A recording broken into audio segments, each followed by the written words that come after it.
My son Moses is now 5. He is quite a character.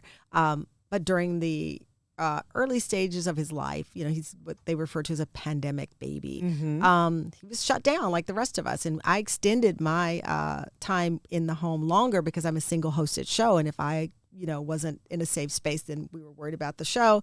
And so my son, therefore, stayed inside a lot longer. And his world went from cousins and grandmas and grandpas and traveling to this small world like a lot of kids in his age group. He was a year old, just about to be a year old when the shutdown happened in New York. So fast forward, he's outside and he's a lot more shy than I ever imagined. I mean, at home, he is talkity talk. He is Mr. Got something to say about everything, blah, blah, blah, blah, blah. And then we would go out. And like a lot of kids, just with or without a pandemic, he would hide behind me. Yeah.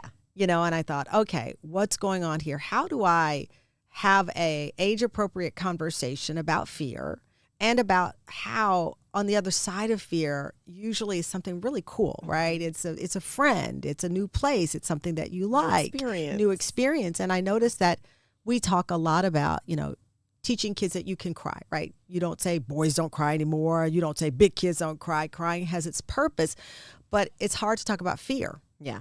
Right? Because fear is something you're taught you should run from, or we don't talk about you're not afraid. Get out there. And it's like, no, I am afraid. And it's okay. I get afraid now. I don't like to go places alone. I still don't like to go places alone. And you ask yourself, why don't I? Well, it's natural to be somewhat intimidated by a new room, a new place, a new situation. And so with this book, Harlem Honey, which is where I first took my first home with my son, I thought, let's set out on this adventure and let's celebrate curiosity and let's talk about new places and new faces. And I thought that our townhouse in Harlem was a great launch point because where you first learn the world is the first step you take out of your front door, wherever that front door is. Mine happened to be Luling, Texas. Somebody watching or listening now might be Chicago, might be, I don't know, Beaumont. But the first exposure to the world is when you walk into your neighborhood, whatever that neighborhood looks like.